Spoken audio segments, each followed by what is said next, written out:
Hello, my name is Anastasia O'Rourke, here to welcome you to our exciting panel here today on super pollutants and carbon markets and how we can actually leverage carbon markets to better mitigate faster, more super pollutants. So welcome. I am the Senior Managing Director of the Carbon Containment Lab. I'm also a lecturer at Yale University, and I helped Yale University buy carbon credits along with the Sustainability Office, the Provost Office, and many people were involved. And finally, I have a PhD from Yale, so very Team Yale today. But welcome. Firstly, thank you very much to Planetary Solutions at Yale for hosting us and for putting on this great event. It's a real honor to be here, and I think we're going to have a fantastic discussion and some really interesting talks about what are super pollutants and how can carbon markets help. So we don't have much time today for our session. We have an hour and 15 minutes. And generally also, we don't just have much time for climate action. That's partly why we at the Carbon Containment Lab are really interested and excited about mitigating these super pollutant gases. They're highly potent, as I'll explain. There's a lot of them, and it's actually not really new technology. This is very feasible, very practical, very doable kind of climate solutions. They're also relatively, compared to some of the others, low cost. So this is good. So what can we do to make this happen? How can we make sure that this market develops in a really rigorous and credible way with a lot of trust? And so that's what we're going to be talking about today. So the Carbon Containment Lab, really briefly, we're a non-profit and we work on all sorts of climate solutions. Here's a picture of our team. We have a team of 18 now and several interns. Some of them are here today. I'm glad you can make it. And we have a few different program areas, but we're increasingly focusing on both methane and HFC emissions mitigation, in part because we just see huge potential there. So one of the things we like to do is focus on sort of a systems approach, really understand the problem, understand where the solutions are, and think about what are some of the big barriers to making this happen at scale. And one of those barriers is always financing. How can we actually get money in to make this happen? But also, importantly, how to then get investment returns back again. And then that's really resting on needing sustainable business models behind the scenes to make this something that we do more and more of. So we've been thinking about this in the context of particularly HFCs and ozone depleting substances, but it's also a similar problem in the methane space. And this is where the carbon markets and carbon credits come in. So there's a real role for the private sector here. There's also, of course, a really important role for policy and government to regulate. But in the absence of that, or the slowdown, or all the endless complications, what can carbon markets do? So this is what we're going to be talking about today. Go back to my agenda for a minute. So today I'm going to introduce Fred Krupp first. He is the president of Environmental Defence Fund, and we're really honoured to have him here to share what they've been doing, particularly on methane, but more broadly where they see this field heading. Following that, I'm going to give you a little level setting on what is already happening with the carbon markets and super pollutants, and then we'll get into this fantastic panel. Randy Spock from Google, who's leading purchasing of carbon credits for Google. We also have then 3 project developers, the CEOs of 3 of really exciting companies who are the ones doing the actual work of moving the gases and in many cases destroying them. So we're going to hear their perspectives. And so thrilled and excited that they could all join us here today. So to introduce Fred Krupp. Fred is a friend of the Carbon Containment Lab. He is also a trustee at Yale University and has really helped build Environmental Defence Fund into one of the leading, most innovative and exciting environmental nonprofits out there. And he's been with EDF for many years now, and we're just very thrilled and honoured that he would take the time to address us today. So with that, welcome, Fred.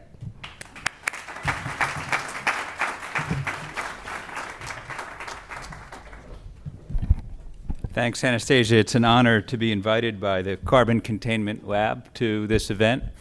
Any of you who read the Yale Alumni magazine know that I've been quoted as saying it's one of the brightest spots in the planet on fighting climate change, so it truly is an honor to be here. I am a great fan of the work. So methane pollution this year will warm the planet more in the next 10 years than all the CO2 burned from all the fossil fuels on the planet. It's relatively equal, but methane does a little bit more warming. This year's emissions. It's an incredible statistic. I mean, think about it. For all the great work, the vital work, the work that needs to continue to reduce CO2 pollution, the effect of superpollutants actually, if you combine all the superpollutants, is bigger than CO2 over the next decade.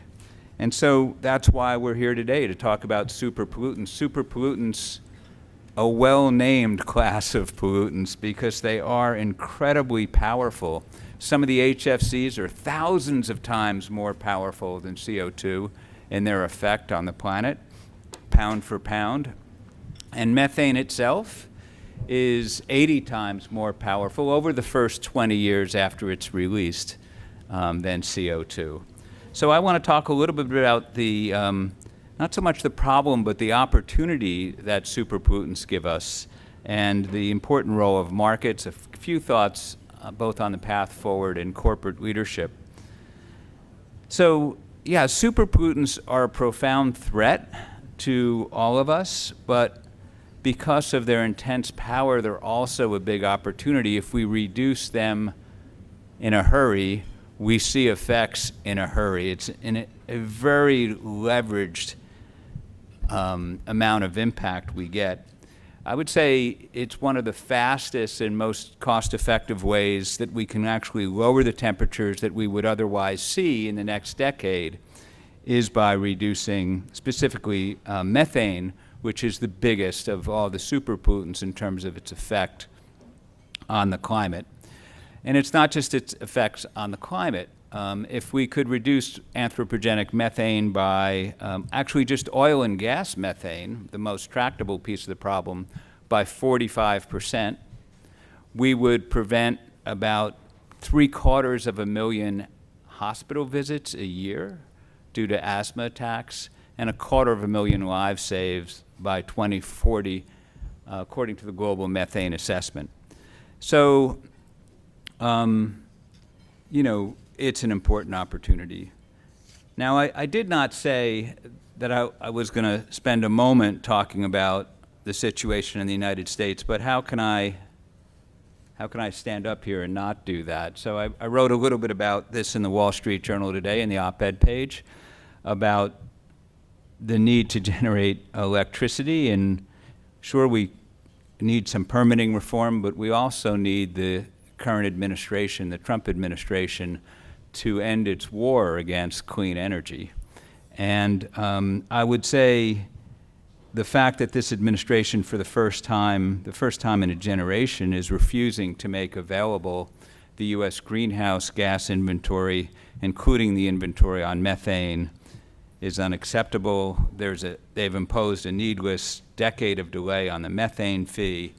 They're attacking, as I mentioned, deployment of clean energy, and they're questioning whether climate-altering pollution poses a threat and trying to revoke the endangerment finding, which we and others are fighting in court.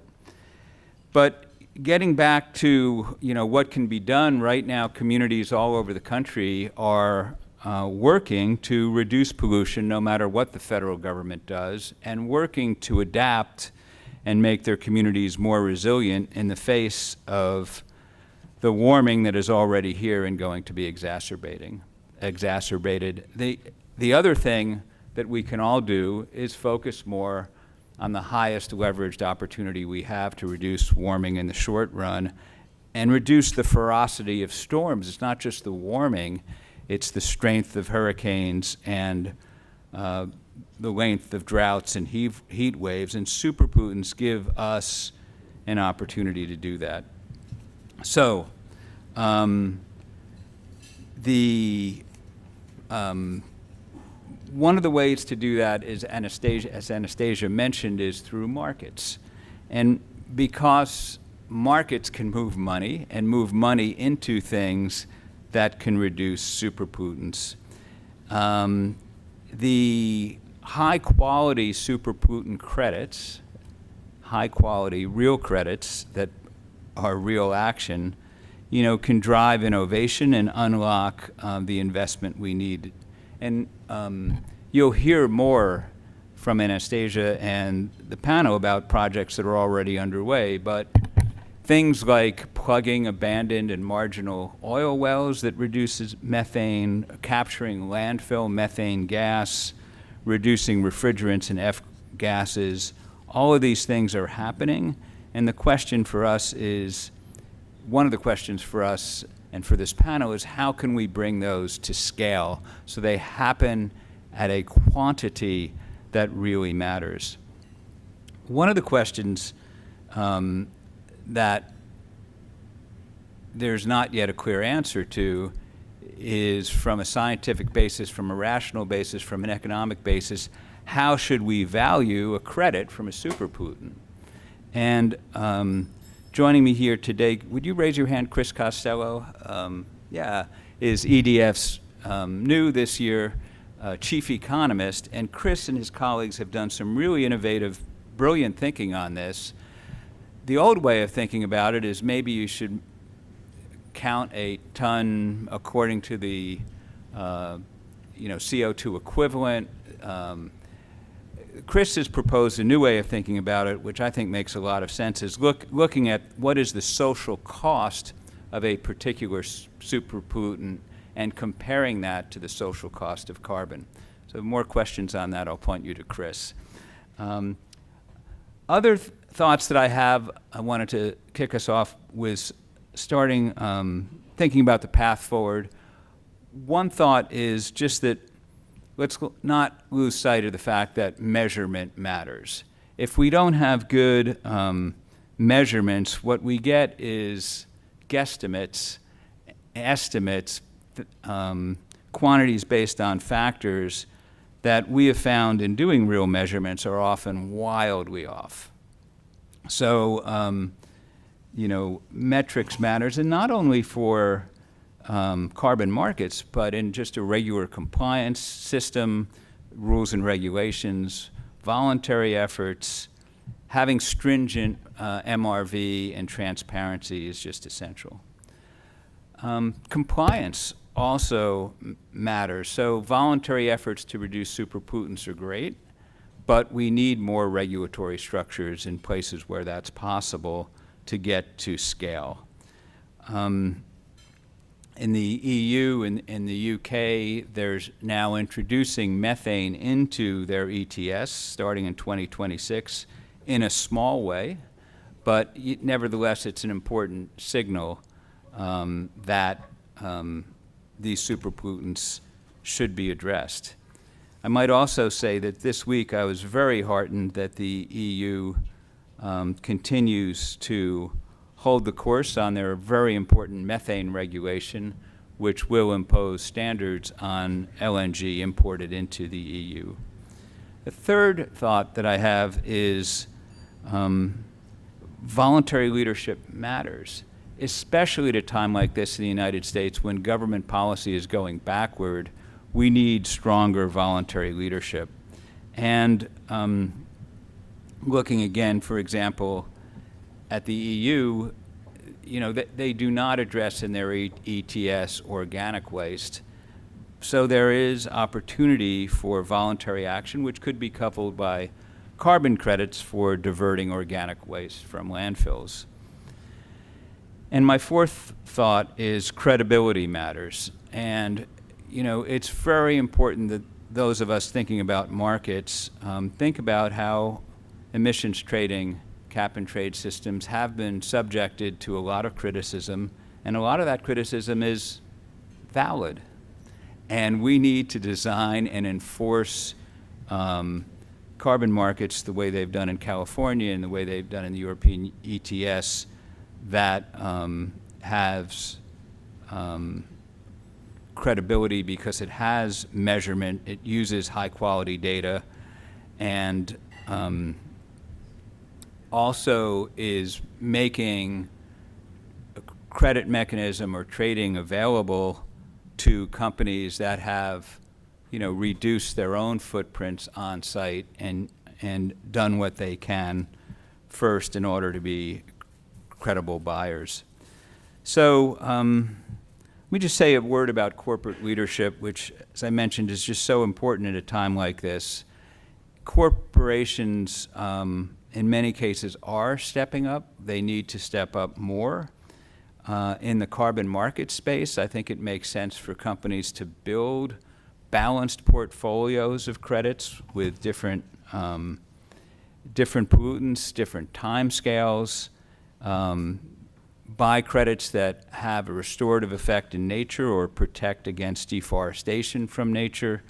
And that sort of leadership just is all that much more valuable now because it cuts emissions faster, because it enhances company reputations, and because it drives innovation that we need into clean technologies. Let me end by just posing a couple of questions for the panel. I'm super interested in how you all think we can take carbon markets, including superpollutants, to scale faster. What are the obstacles now that companies face in scaling projects that drive superpollutants down? Where would consistent sectoral and geographic measurements build confidence? And is there an analog with direct air capture? There was a lot of advanced purchasing, over $1 billion of advanced purchasing demand signal that was sent out by big companies. Would that make a difference here? So those are some questions, but in some, we live in a challenging time right now in the United States on the climate issue and other issues, but superpollutants are a huge problem and therefore a huge opportunity for progress. And I hope that the next hour together brings us more clarity on how we can seize that opportunity and move forward at scale and faster. Thank you.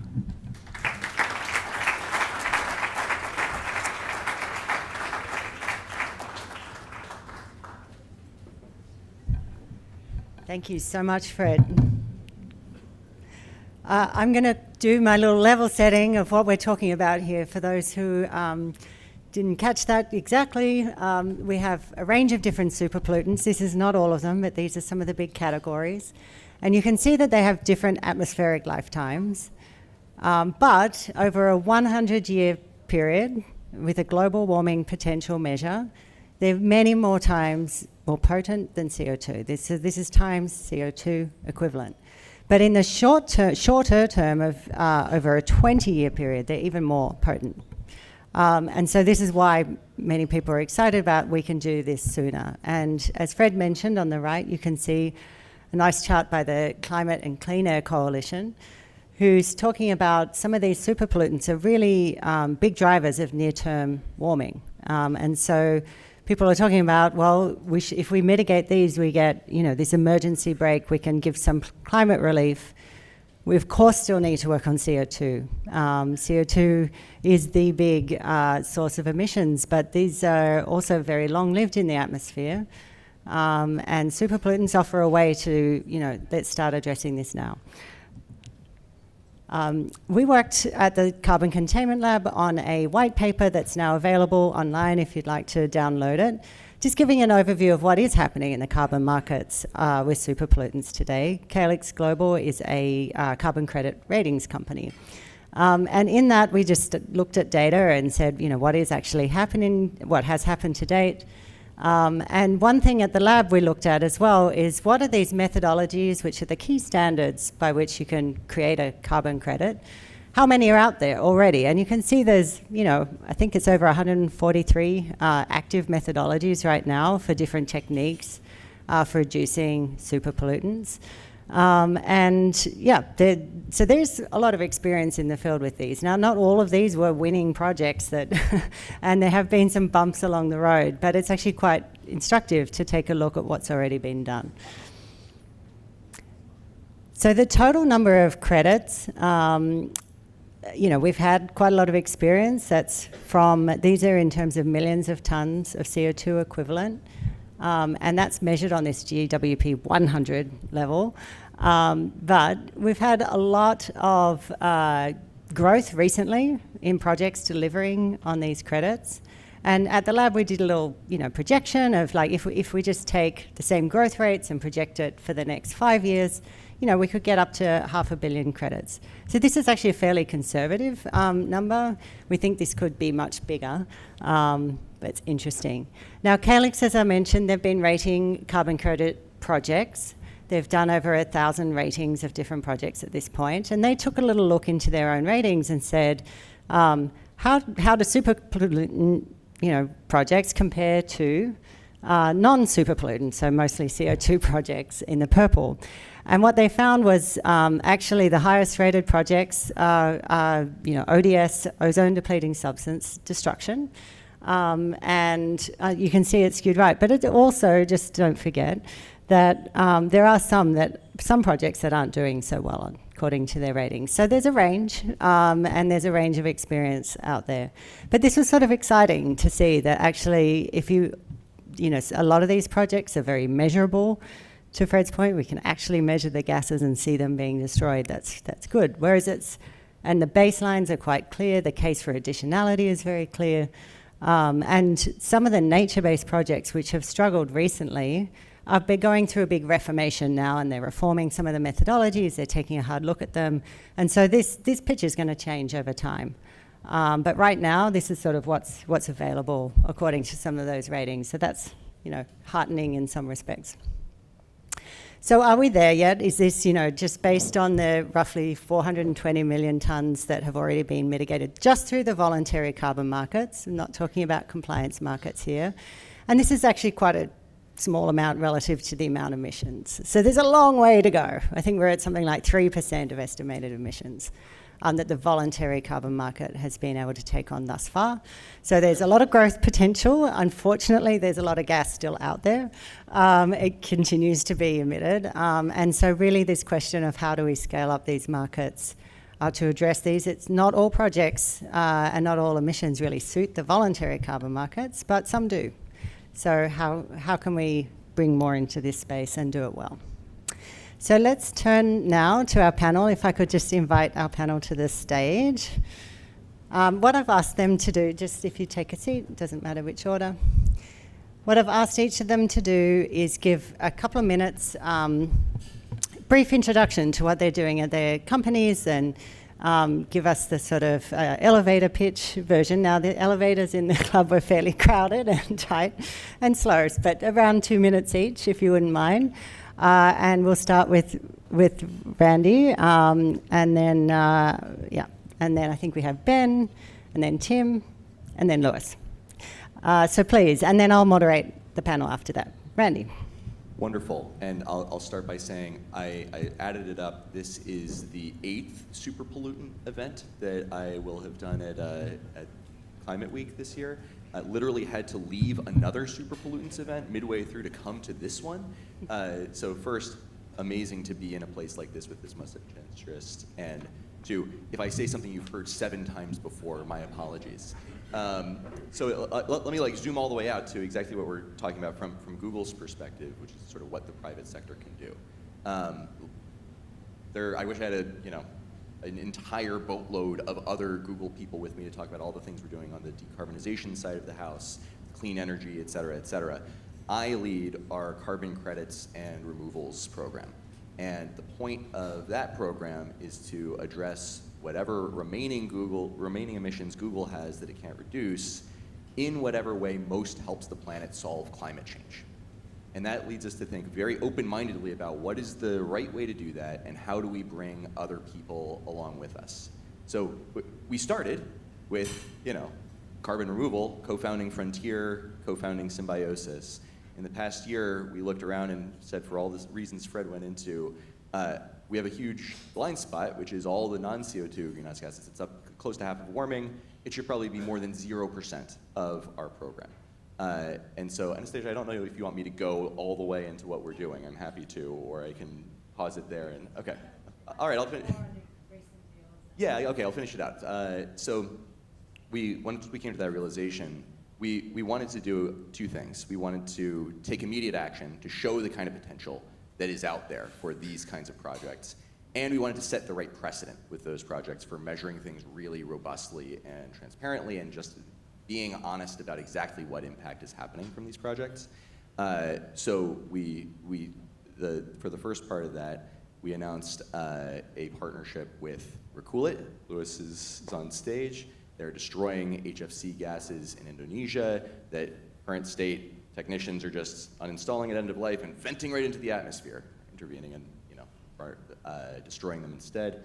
And then did something quite similar with a landfill in Brazil, helping them install new methane destruction equipment on a landfill. And so we wanted to put that out there and say, look, super pollutant elimination is bolting on to our carbon removal portfolio. We need to think about this as well. It's not optional.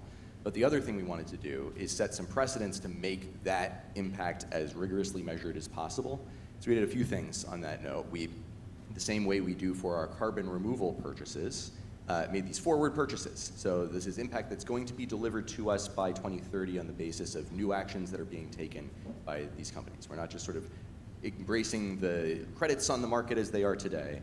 We are trying to push things forward and give folks like Lewis, the assets to scale their operations by more than 10x in the future. The second thing that we wanted to do was speak candidly and honestly about how much impact these gases have relative to CO2. So we reported the usual, okay, this is 1 million tons CO2 equivalent in GWP 100 terms. If you look at the actual atmospheric reality, which is better approximated by GWP 20, it's 3 million tons CO2 equivalent impact over a shorter time period. And then the third thing that we wanted to do is say, okay, this is different from CO2. We still believe that CO2 removal is incredibly important for the long run. CO2 hangs in the atmosphere for centuries. We shouldn't pretend that we can do something about that problem by exclusively going after other gases. So what we said when we made these purchases is, if we use these credits, these super pollutant destruction credits against our CO2 emissions, then we will replace the impact of those credits as they expire because of this short-lived impact with carbon removal credits. And that is how we are trying to articulate to the wider market, these things are complements. They are not rivals. One is not a substitute for another. We need to, as a planet, think about both the near-term problem of how to slow down warming, that is through super pollutants, and we also need to think about the long-term problem of how do we remove CO2. We must focus on both. And we're just beginning. I'm so excited to see all the energy around this topic and very excited to hear from other panelists on what else they're up to.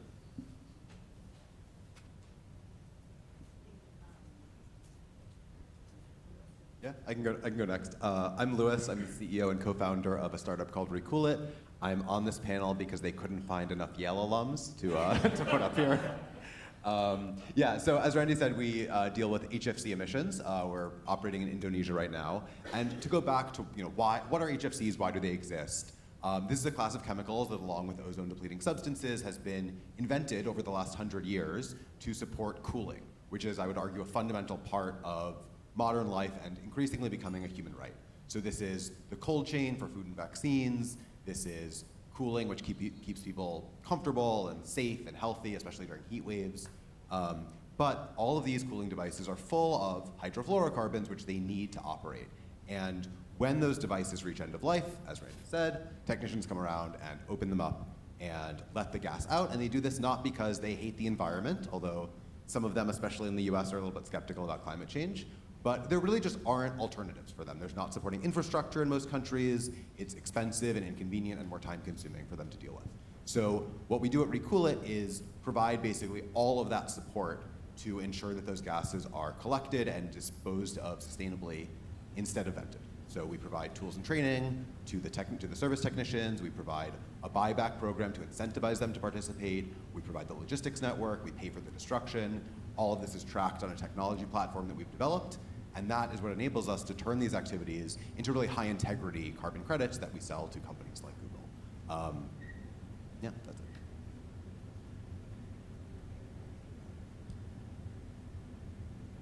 Good afternoon, Ben Apple with Environmental Commodities Corporation.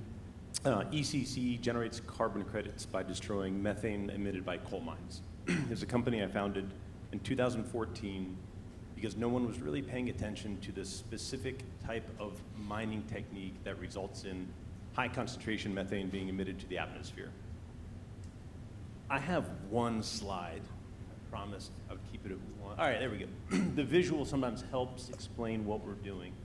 On the far right, you can see a blue machine.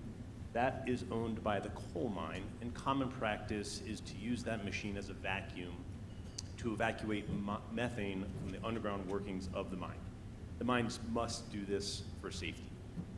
The big machine, which I understand is a little bit difficult to see, but it's there for scale. You can see the pickup truck in the back. It's about 30 feet long.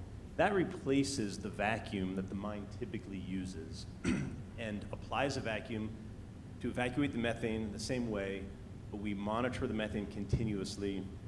Total gas flow rate, methane concentration, many safety parameters, and then we incinerate it in the stack, the vertical flare stack. We're often asked, why are we not using the methane? Because the methane is a stranded asset. That particular site is about 3 miles from anything. The methane concentration is variable between 30 and 100% methane. It's wet, it's dirty, it can be very expensive to use. So we incinerate on site as opposed to letting it migrate to the atmosphere.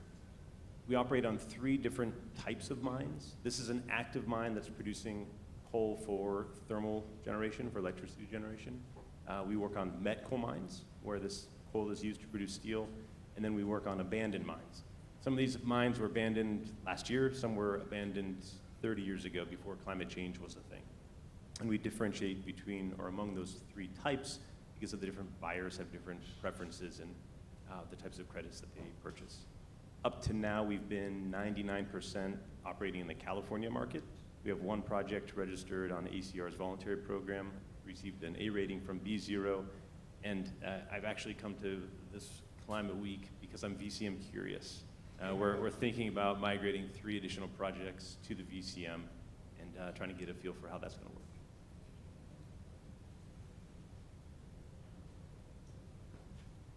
Hello, everybody. My name is Tim Brown, and I am the CEO of Tradewater. We are a mission-based certified B Corporation, and we're focused on collecting, controlling, and destroying greenhouse gases. Our focus is on non-CO2 gases, and we use that term sort of before super pollutants was coined. So you can say we're focused on non-CO2 super pollutants. And the reason why we do this is, as a small company, this is what the biggest contribution that we think we can make in the fight against climate change. When we started this work, starting collecting gases in 2012, there were a lot of really good companies working on nature-based solutions and renewable energy, et cetera, but not a lot that were working in this space. And this is something that we felt that we could do. So we got going. And this is a picture of some of the refrigerant gases. So the non-CO2, we're focused on two forms of gases, halocarbons, which would be the refrigerants, like what Recoolit works on, and also methane. This is how we typically find these gases. These are CFC gases. They are distributed all around the world in stockpiles and in people's garages and in old shops. They're at risk of being released into the atmosphere as these cylinders decay. We go find them, we collect them, we bring them back to an aggregation facility, and we ship them off to be destroyed. And just to give you a sense, I brought a little visual aid here. This is a can of Charge It Refrigerant 12, dichloromethane. It's a 14-ounce can. This is the sort of thing that you find all distributed all over the country and all over the world. This can here is worth 4.3 tons of CO2 equivalent. So this is empty, by the way. These things pack a punch. They are really worth collecting, controlling, and destroying. And Anastasia, I'm going to donate this to the Yale Club just as a reminder of non-CO2 gas. The other project type we work on, you can move to the next slide, is leaking orphaned oil and gas wells. These are active sources of methane, and they also represent a very large reserve of gas underneath. So we go find them. We work with landowners. We work with state agencies. We make sure that they get plugged so that these leaks are permanently stopped, and that we're eliminating the potential to emit of so much more methane. The work on both project types is really physical. We've got a small team, yet they are working tirelessly in 8 countries around the world to collect these gases at the highest volume as fast as possible, because that is our commitment to do so. It's not possible without somebody paying for it, and this is where the carbon markets really come in. When we got started with this, it was through the compliance markets in California. We were able to really take advantage of a price on carbon and develop projects. We started with a 50,000-ton project.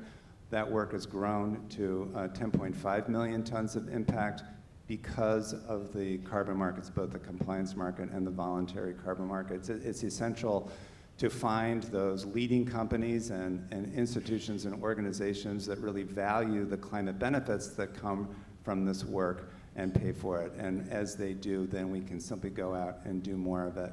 So anyway, it's a pleasure to be here. Thanks.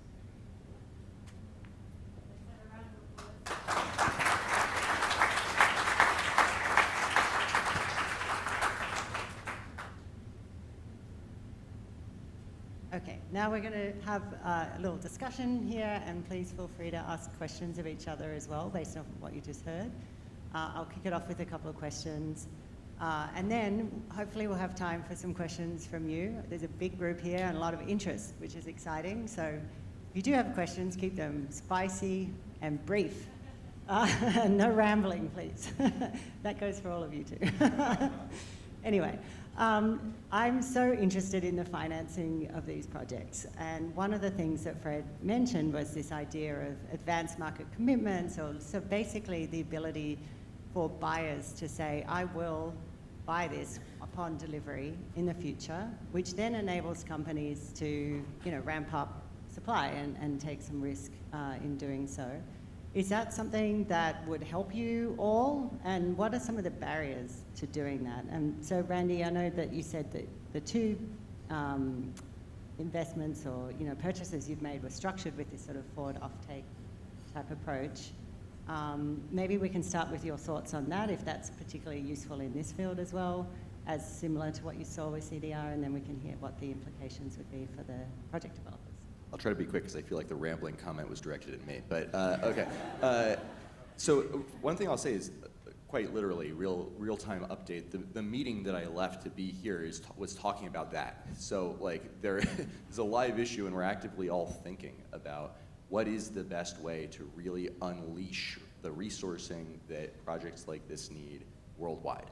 My couple quick thoughts are, one, of course, for those less familiar with the AMC model, like Frontier was an advanced market commitment that basically dangled $1 billion in front of like the prospect of high durability carbon removal solutions that really barely existed at the time, and encouraged a bunch of startups to come up and develop new technology stuff. Symbiosis, similar model for nature-based removal, which we co-founded last year.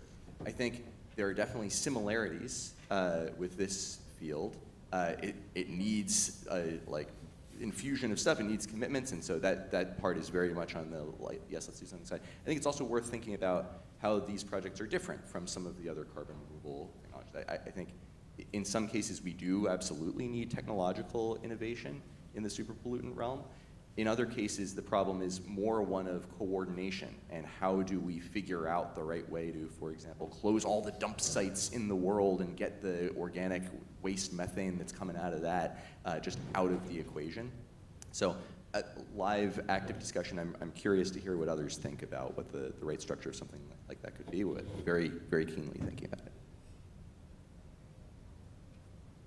Well, I would say that what stands in the way of big impact is demand and organizing the demand. I mean, there isn't a shortage of greenhouse gases to go after in this category, sadly, and that's kind of the point.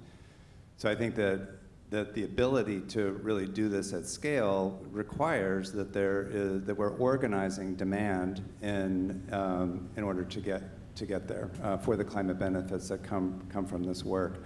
So whether it is advanced commitments or other forms of demand generation and organization, I think that that's what we're looking for. In my company, we bootstrapped this. We went from one project to the next, and I can tell you that what a difference it makes. Being able to sell carbon credits from this work means that you can go out and collect, control, and destroy more gases, and that's exactly what we want to be doing. So we think, this company, as I mentioned, we went from 50,000 tons to 10 million tons. We're doing about 3 million tons this year. We think we can do 20 million tons over the next 5 years.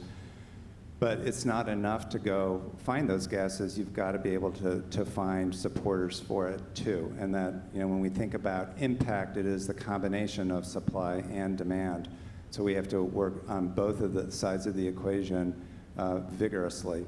So anyway, I would certainly welcome it, and I think that we're involved in all sorts of creative conversations about how to build demand for, particularly for this category of greenhouse gas.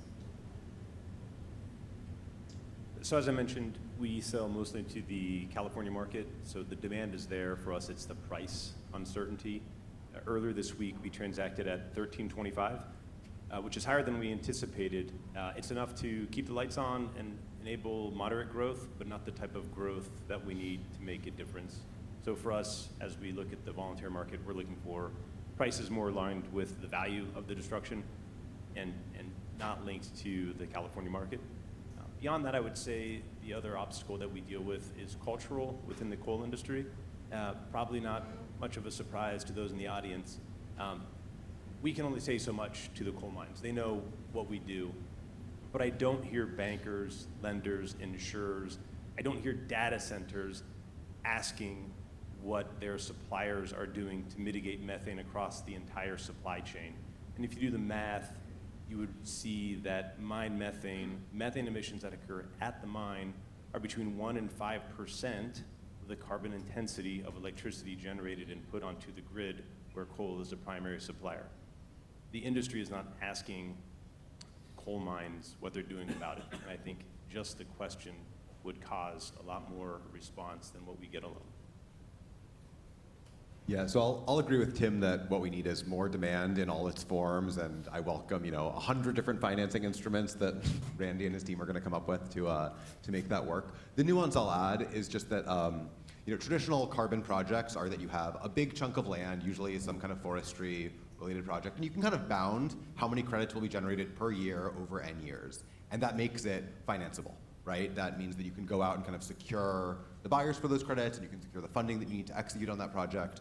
For the kind of thing that we do, and for untold other types of projects that haven't been invented yet because the financing isn't there, those quantities are a lot more uncertain, the timeframes are more uncertain. It looks a lot more like bootstrapping a startup that has some kind of product that you have to get out into the market, right? Rather than turning a big plot of land into a known asset kind of at a known rate. And so I think having those demand signals, having those off-takes is helpful, and that's what's worked in the CDR space, where there's more technological advancement and R&D needed. It's not quite the same. I think there's some business model kind of innovation that needs to happen in the superpollutant space to enable more companies like ours. But yeah, I mean, we need more demand, and then it needs to take new shapes that enable a whole new generation of companies to come to market.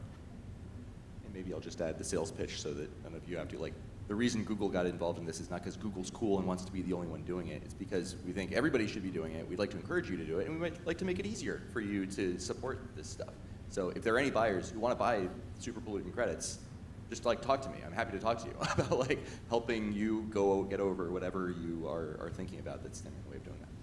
Well, so I think one of the big questions that's come up this week, as well as in previous conversations, is the relative lack of charisma of these credits compared to some of the other categories. A beautiful panel, notwithstanding. But you know, many of these projects, we're talking about industrial systems, we're talking about images like the ones we've seen. You know, these are not very pretty, photogenic projects. So there is a bit of a call to action of how can we better express the value and the imagery, improve the imagery that we're all using to sort of explain these projects.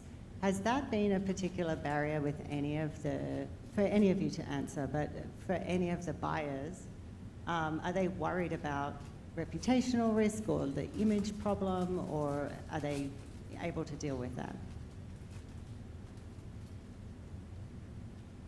Well, they are called super pollutants now, so that that's helps. helpful. And maybe the next iteration will be super duper pollutants or something like that.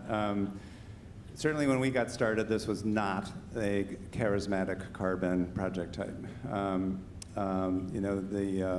There aren't beautiful pictures, although, I don't know, I thought those pictures that I showed were kind of nice. But I think that when people kind of get into it, there is a remarkable story to the work, and we probably need to do a much better job of telling it. But these are projects that can be done. These are gases that are in some sense uncontrolled and at risk. Yet there are people that are involved that can engage with this work to get them under control, and they can be collected, they can be controlled, they can be destroyed.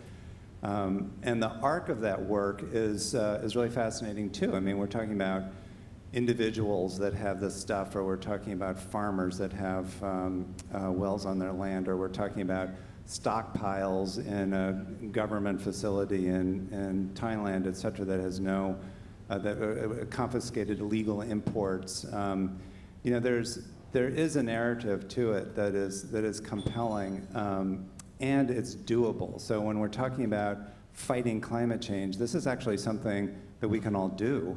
And I will also say that once you start destroying things, it's very hard to stop. So, it kind of builds on itself. So I'm hopeful that, that as these project types get more notoriety, and thank you very much, Google, for helping to shine a light on them, that, that more awareness will come, and this will be a charismatic project type. Louis? Yeah, I think that these are very charismatic to a certain kind of person. They say, I think it's about the Velvet Underground, like only 10 people came to their shows, but each of those people started a band. That's sort of like my relationship with Tradewater. One of the first things I found when I started looking into this category was a National Geographic piece about your project in Ghana. And I don't know where everybody else is that read that article, like they should be on stage too, but that was one of the things that inspired me originally. And so I think, for some people they can be charismatic, but I think most people get into climate because they love nature, and we have like a picture of trees problem where we don't have, it would be sort of dishonest for me to put a picture of a tree in our marketing material. So I do think there's some work to kind of get past that and tell the story in the right way, and hopefully find the buyers who resonate with that somewhat wonkish story about GWP 100. We have to find the stuff that works and make it cool, rather than find the stuff that feels peripherally cool and then pretend it works. And there are plenty of things that work that are all super cool, and I would put this stuff in that category alongside a lot of the carbon removal stuff we're doing. Ben, you're mainly selling on the compliance market, sounds like nearly all, and so in thinking about voluntary carbon market, what scares you about that? What excites you about that? Do you worry about the coal image problem? How do you tell that story? I do. I worry about the coal image problem a lot, and it is a very fair criticism. I will speak next month at a coal conference, and for all the criticism I've received this week for working with coal mines, it will pale in comparison to that of criticism I will receive in Washington, Pennsylvania on October 23rd. So that is a concern. Many of the abandoned coal mines where we work were closed before climate change was a thing. One of our favorite projects, we're losing money on it every day, but it's such a great story. We were looking for an abandoned coal mine in a field, and a farmer came over and said, you know, what are you doing? Are you trespassing? And we explained, and he said, well, I got one of those wells in my forest. And we literally just changed course and walked into his forest and found a pipe that was leaking methane into the atmosphere and had been for decades.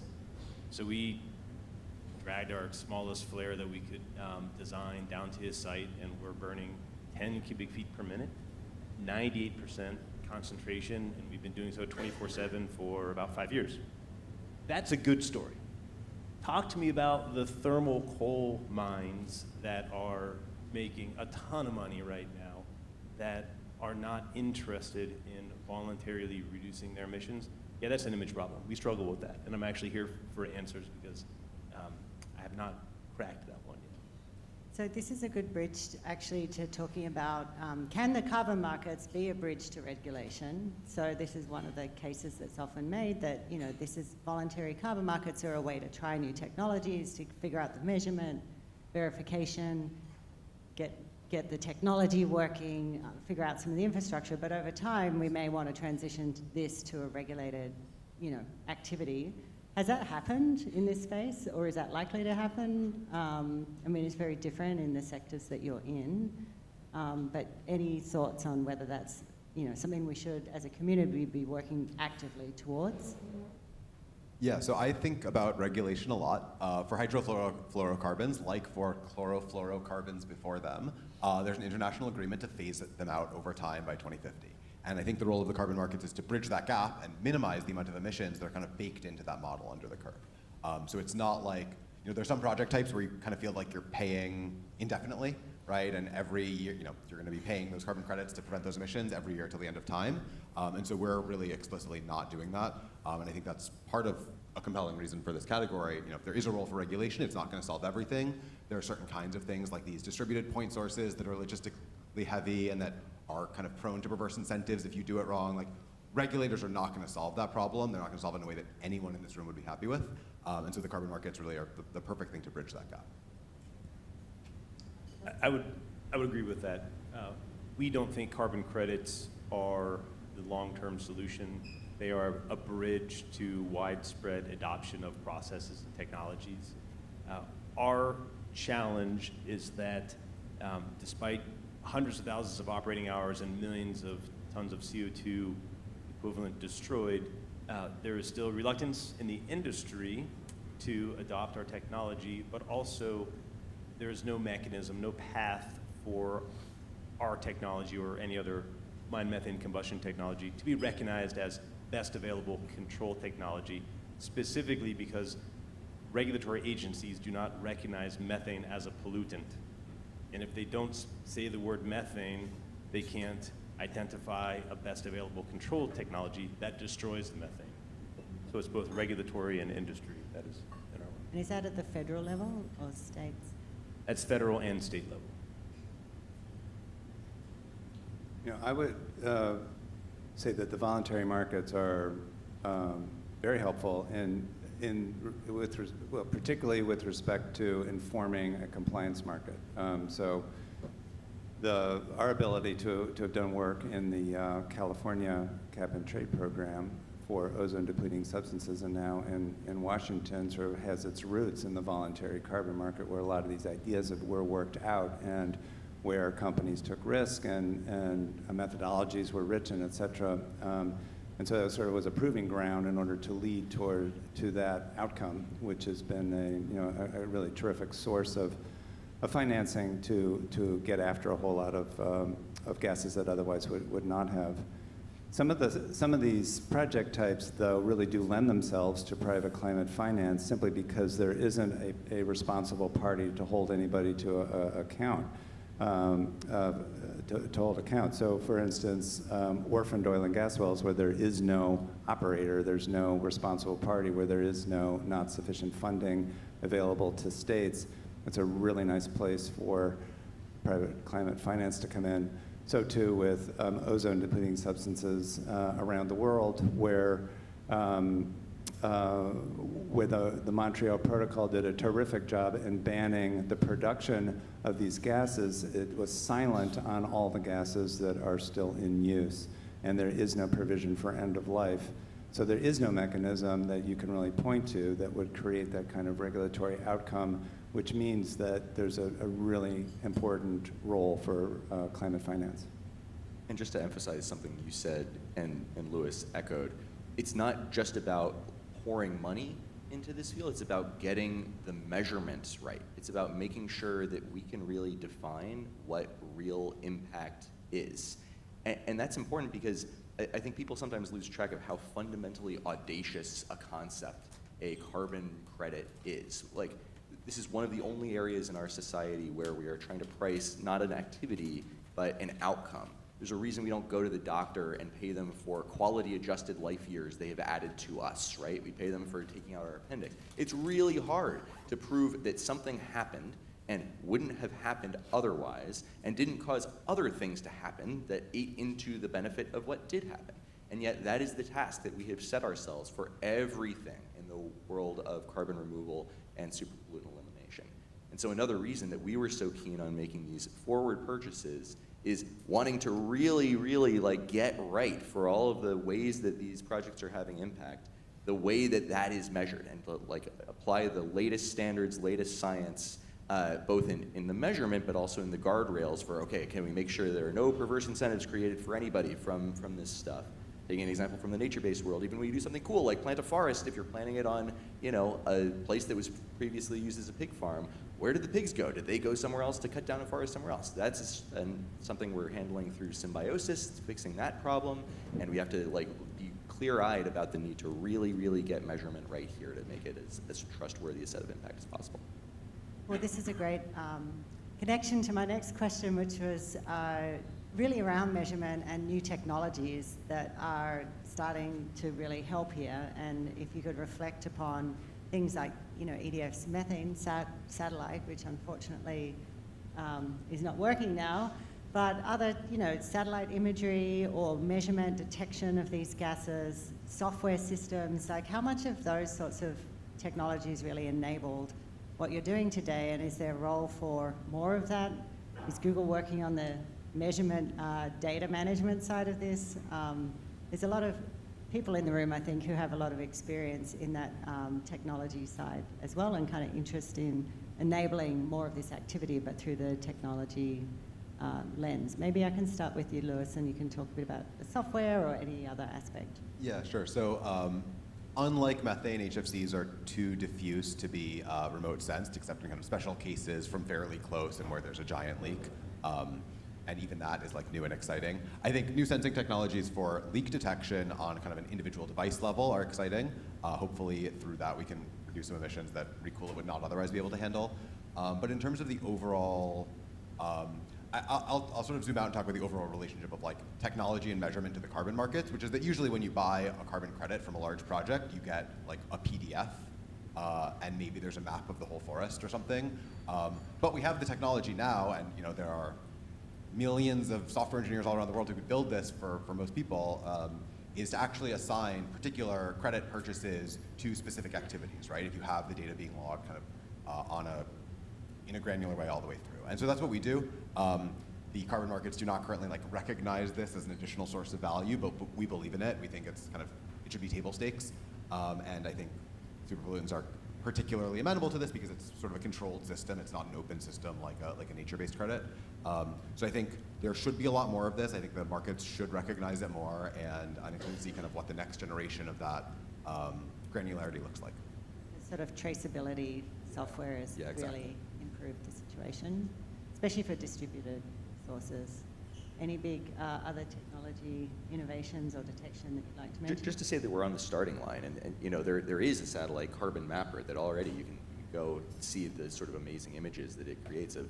We can see where a lot of the methane is coming from in these like super polluting sites around the world, and this is where yes, some of it is additional technological work, and we're like thinking through that, and another part of it is just marrying that measurement technology into what it takes to have action on the ground, which is in some degree measurement, in some degree money, but as I said, like in some degree just coordination, like putting the pieces together to figure out where we can go and take care of this stuff.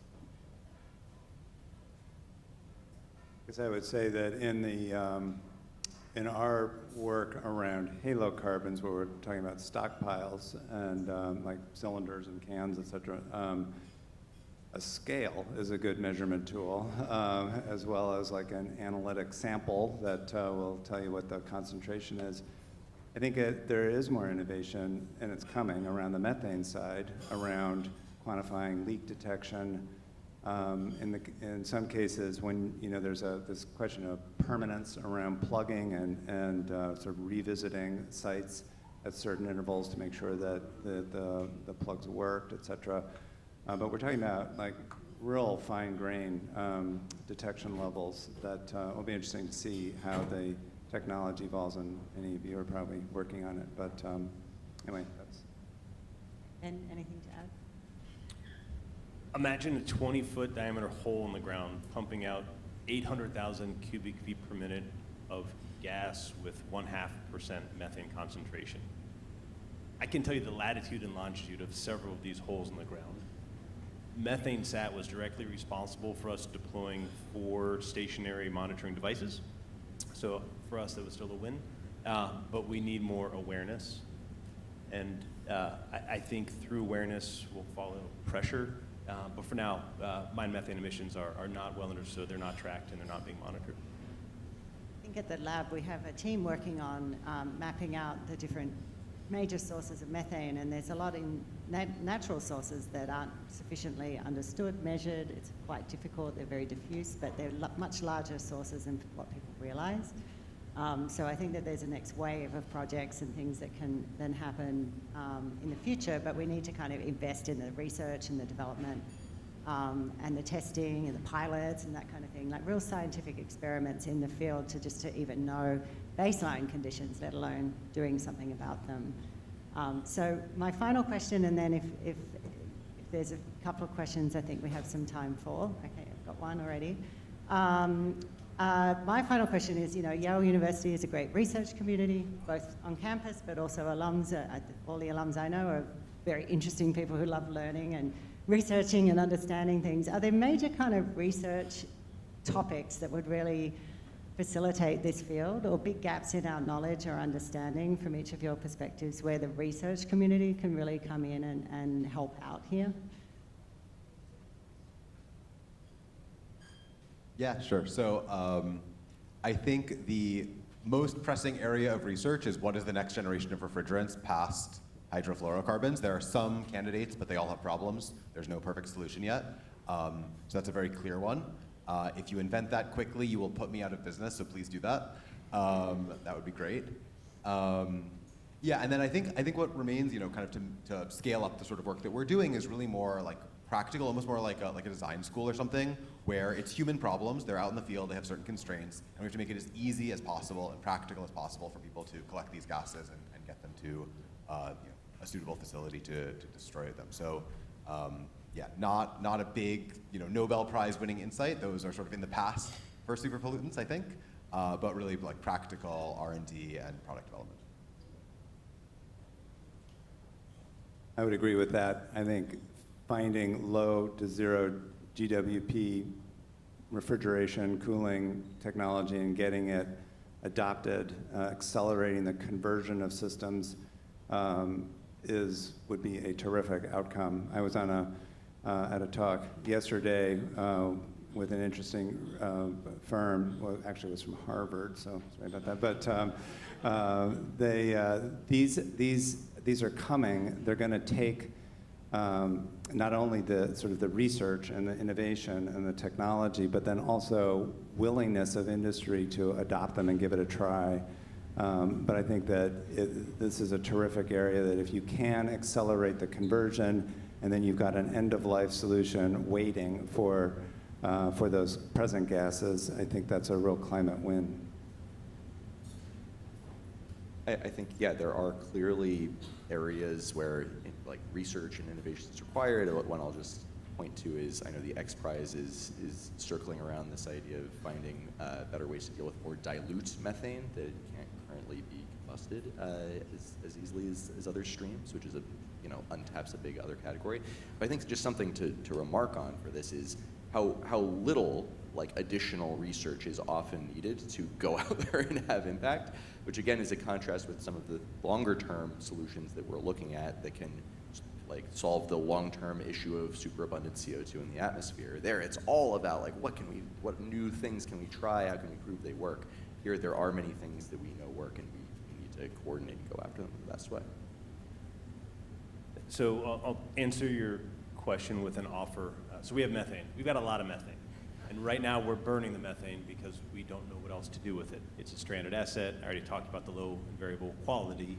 And every once in a while we get a call with a great idea, or maybe not, on somebody thinks they can do something with our methane. If you want methane, we will give you the methane.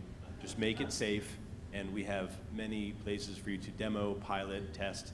That is not a joke. That is serious. If you have a use for methane, please let me know. That reminds me that one of the things we did invest in when we were trying to figure out mechanisms to destroy methane was methanotropes that consume methane and then create a value-added product such as an enzyme. And we weren't able to get anything commercial out of it, but that's interesting.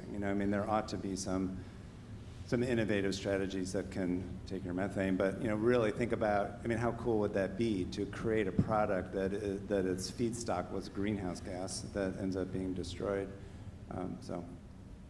Excellent. All right. I see a few questions. So I saw, I think it's David.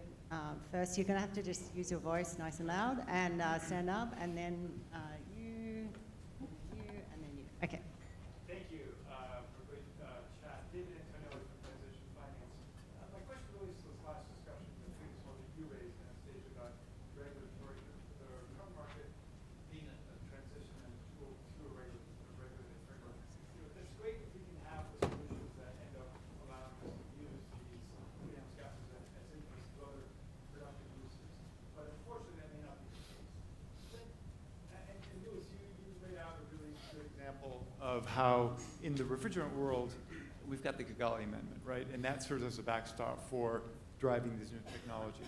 I develop landfill gas projects under the CDM. The ones that are generating electricity, they're doing fine. The ones that just captured and destroyed landfill gas, a lot of them are dead. The equipment's been vandalized. The pipes in the ground are rotten. The technicians we trained are working elsewhere. And so I think there's a need for thinking about a regulatory framework to drive that. Who does that fall to? Is that the Carbon Containment Lab? Is that Google, who sets it out under its RFP potentially? Is it the project developers? Who does that fall to? Because I'm afraid that if we don't tackle that, it could fall through the cracks, and we'll be having the same discussion 5 years from now. So we don't want these projects to become the stranded assets themselves. Like, how can we get the regulation? I would say, our team is not, we're not policy people per se. We like talking to them, we like pointing out what needs to happen, but not so much solving on the policy front. But I think it's a really good question. Anyone have some responses or thoughts about that? Good question, David. So for us, it's air quality districts and state-level air quality regulators. Here's a good story, and then I'll give you a bad story. In Ohio, we were the first mine methane destruction project developer, and they did not know what to do with us. They said, we don't understand it, but we get that you're going to be oxidizing CH4. You seem like you're oil and gas, but you're not, so we don't know what to do. Can we just write you a letter that says you don't need a permit for 6 months? And that way you can get started, you'll be compliant. So we said, sure. After 6 months, we called back. They said, we still haven't figured it out. Thank you for creating a job in our state. We're still not sure about climate change, but you haven't done anything wrong. Can we write you another letter? And that went on for a while. In Colorado, we are $75,000 and 3 years into a permit application process. I've got 2 flares that I cannot deploy because it would look like a construction activity. So contrast Colorado and Ohio, it's the air quality regulators that could make the difference, but so far many have been reluctant, except Ohio, to do so. Okay, I think, who did I say was second? Sorry, I think it was you. Yep. The lady. Okay. My name's Natalie, and I'm from a smaller project developer in both nature-based solutions and methane abatement. And my question's a little similar to yours, but I'm still going to ask it because I think it's still different enough. My question is, what are you all doing individually to ensure integrity and quality in these projects? Because, you know, from what we see, they're scattered across different standards and emerging methodologies. There have been some projects with really eye-wateringly huge levels of issuances that, you know, like maybe potentially there could be questions about in this subsector. And, you know, there can be a lack of really technical expertise in the reviewer sphere. So what are you all doing individually to ensure the integrity and quality? But as well, and that's where it's a little bit linked more to you, is there a subsector integrated approach that you know, is also coming together as we look towards you as the leaders here? I can go really quickly. Thank you. Yeah, and recognize, like, for integrity, quality, these words get thrown around a lot, and what I often prefer to talk about is certainty of impact. How can we be sure that this is the amount of impact that happened, and that it's not overcredited, and that it's not ignoring all of these perverse incentives, and that it's not something that would have happened without us, that it has all the additionality and all the verifiability, like all of that stuff. I guess what I'll say is, again, back to the point of buying these as forward purchases, we really want to make sure that we get that measurement right. And we want to, where it's needed to put in more guardrails, more constraints, we want that to happen. And I think this is where it's actually useful, hopefully, as a role that a buyer like Google can play. It is both very transparent about what it's doing and very careful about its reputation. Like, we care a lot about, you know, people thinking that we're doing the right thing. So we've told everybody what the projects are, right? Like, we're going to tell you when the credits come. You'll be able to see exactly what the methodology is that went underneath that once the credits arrive. And yeah, I believe our incentives are aligned with making sure that we can stand up and say, yeah, this impact really happened. We have no intention of taking credit for impact that didn't actually take place. I'll just say from the lab's point of view, we shifted over into actually trying to write a methodology, which we did on HFC destruction in Article 5 or developing countries, because there wasn't one. It was a big gap, and so we went ahead and wrote one.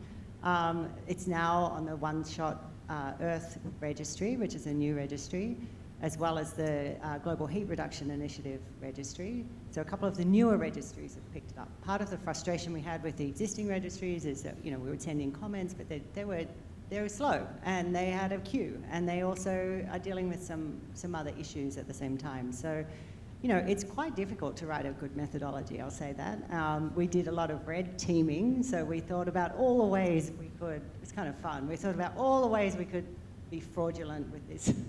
But still, people are creative. So it is incumbent on the project developers to really not only, you know, generate credits and sell them, but to do so in a really high integrity way. And so I think you need to look at both the projects and did they pass all the tests, but also like who are the teams behind them, and you know, do they, like much like if you were making a venture investment, like who are they?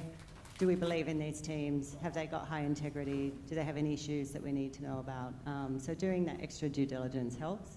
And we're certainly, you know, fans of all the people on the stage here. All right, do you want to comment on that? Because we've got a bunch of questions. We've got 5 more minutes. We've got a very eager question there. So the gentleman standing up, and then you, and then I think that might be all we have time for today. And we'll stay around to chat to those who would like to keep the conversation going. So. Thank you. Very informative information for me. I'm an institutional investor in a carbon regulated fund in California. Feel very strong that it's a great way to be, you know, as the New York Stock Exchange made it a nice future in 2021. So there's some real sort of validation there, and it's only continued the last, you know, couple of weeks, being up 14% 2 weeks ago. In 1 week, 14%. We like that kind of return as an institutional investor. Why hasn't methane gone down that same road that carbon went down 14, 15 years ago with Schwarzenegger starting that whole California market? I don't understand why it was not part of that sort of initiative, because they're both in that sort of category of, bad gas. Why is Yeah, the I methane believe that way? there are some methane credits in the compliance markets. That's where Ben's selling his credits right now, as well as in Washington State. And then, and as Fred mentioned, in the European Emissions Trading Scheme, it's getting integrated. They're looking at it in Australia, where I'm from. And, but there's more work to be done here, clearly. And, not just for methane, but for all of the different super pollutant gases. Any other comments on that front? Okay. I think we had one here, and then someone please give me a time check. 2 minutes, all right. Spicy and brief. We didn't talk much about non-industrial, non-methane, agricultural methane, for example. So I work a lot on the Global South. I'm an academic, advisor, think tanker, et cetera. What are your views on both technology, frameworks, all of it, that once we do, let's say we start with the projects that you talk about, but yet that signals, oh, we have to cut out rice or do other things. How would that play out both politically, but also practically? We have a lot of experience of CDM. No, I didn't say good experience, I just said experience. And therefore I see a lot of issues with transnational, with who benefits versus who doesn't. Just thoughts. I mean, so I'll say, like, all sources are on the list for investigation, right? I don't want the composition of this panel or the things that we went into first to imply that we're not thinking about things like rice, methane, and other, like, agricultural stuff. You're exactly right, and I'm so glad you pointed to this dynamic, where we've tried to do similar things before in different categories with varying levels of success, mostly bad. And there's usually like a boom period and a bust period. And why does the bust happen? Well, I would argue it happens when promises get out of step with reality, either on the measurement side, to the earlier question about quality and integrity and just making sure that we're not pretending impacts happened when it didn't, and also on the local benefits side, making sure that the people who are most directly affected by these projects are gaining from them and not losing from them. And all I can say is, thank goodness we have that history to look back on to make sure that we don't get it wrong that way, and that we make this the thing that will be an unimpeachable source of impact, both on the atmosphere and local people that these projects affect, in a positive way that is not subject to the same whiplash we've seen from certain past reports.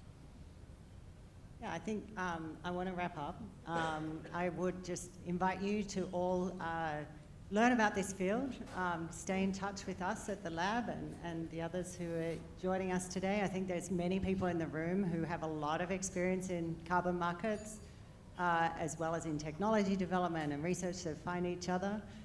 We're excited to keep this conversation going. We think it's a really growing field, and one where our lab and many others in the research community can play a great role and a supportive role to make this happen. So with that, I would like to thank very much our speakers and our panelists today. Thank you. And thank you for joining us. All the best.